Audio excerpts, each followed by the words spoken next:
অধ্যায় সৃষ্টি করেছেন। এই যাত্রাবাড়ি জুলাই বিপ্লবে ছিল প্রতিরোধ। প্রতিদিন প্রতি মুহূর্তে আপনাদের সহ্য বৃদ্ধির কথা আমরা শুনেছি, জেনেছি। আমরা ছিলাম প্রেস ক্লাবের আশেপাশে, ধানমন্ডির আশেপাশে। হয়তো আপনাদের সাথে একসাথে মিলিত হওয়ার সুযোগ হয় নাই। আপনারা যে লোককে, যে আদর্শে স্বৈরাচারের বিরুদ্ধে আত্মত্যাগের জন্য প্রস্তুত ছিলেন, বুলেটের সামনে বুক পেতে দিয়েছিলেন, পুলিশ বাহিনীর সদস্যরা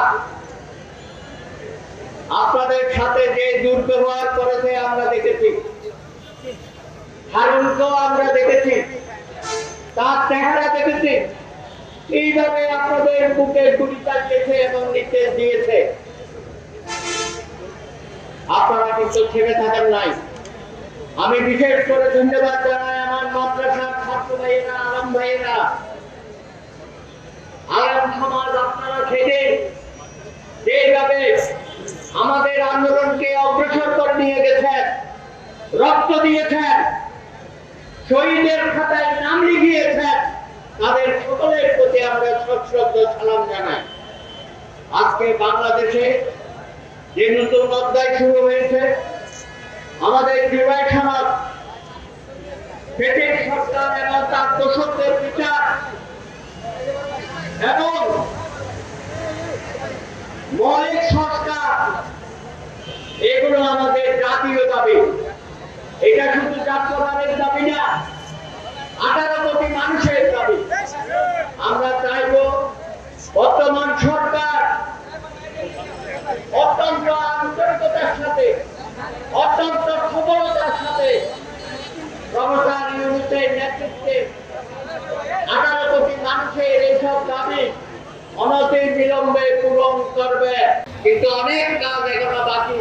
আমাদের শহীদ ভাই এবং তার পরিবারের যে কান্না, এখনো যে তাদের ঘরে ঘরে কান্না, তো সেটা আমরা শোনাতে পারি নাই। বন্ধুরা আমার, আগামী বাংলাদেশে হাসিনার মতো যেন আর কোনো ফ্যাসিস্ট তৈরি না হয়, এখানে যেন কোনো স্বৈরাচার না হয়, এখানে যেন গোপাল গোল সৃষ্টি না হয়, সেই জন্য আমাদের যে ঐক্য, সেই ঐক্যকে আমাদের ধারণ করতে হবে। বাংলাদেশকে এগিয়ে নেওয়ার জন্য গণমত নির্বিশেষে আমাদের জুলাইয়ের যে ঐক্য, ধারাবাহিক ঐক্য, সেই ঐক্যকে আমরা অগ্রসর করে নিয়ে যাব।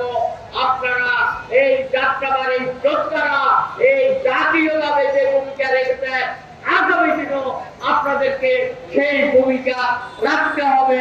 এবং আমরা মনে করি সকল দাবি আদায় না হওয়া পর্যন্ত আপনারা আমরা কেউ করে ফিরে যাব না। আমাদের এই আন্দোলন অব্যাহত থাকবে।